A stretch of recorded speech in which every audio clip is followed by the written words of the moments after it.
Starting with mitosis, which is asexual reproduction, we begin in the interphase when the cell is growing and working, and then when we get into the first phase, which is prophase, chromatin condenses and forms chromosomes, and the nuclear membrane begins to disintegrate, along with the centrosomes heading to opposite ends.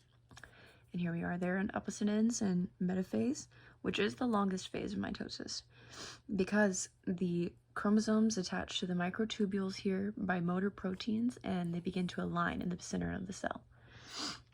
And so then in anaphase, it just would begin, the microtubules and the motor proteins pull so hard against them that they separate from the center and begin heading to opposite ends as well. And here we are in telophase, which is where the nuclear membrane forms and then the nucleoli. The chromosomes relax into chromatin and the cleavage furrows. And so then we're heading into cytokinesis, which is literally the cell's movement, which is splitting, and we end up with two daughter cells that are exactly genetic copies of one another, starting with one diploid and ending with two diploid. And so then we go into meiosis, which is sexual reproduction. And it also is very similar, but we start with interphase. And then when we get into the prophase, we have double chromosomes, and they begin aligning in the center. And this is where crossover and homologous recombination happens, which is very interesting because it's a major source of our genetic variation, which is an effect on natural selection. So anyways, then we go into metaphase 1, where the chromosomes align, but they're in their pairs. Instead of like mitosis, they're in pairs. And then in anaphase, the pairs, or you can see the recombination, the pairs split and head to opposite sides, polar ends.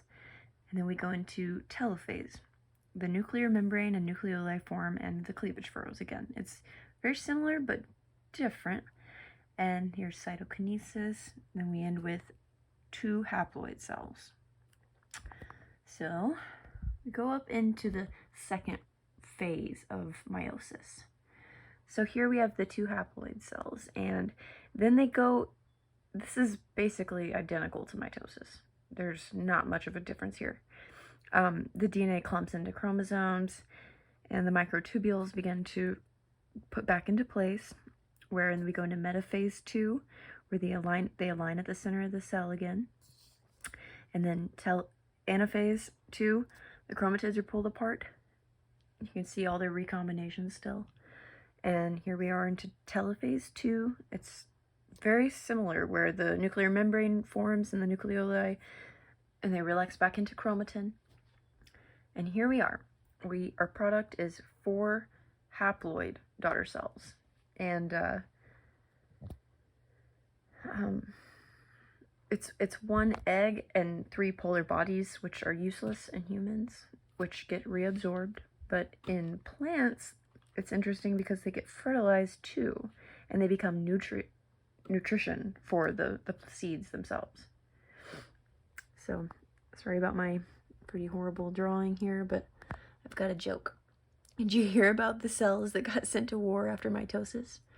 It's hard to believe they got deployed.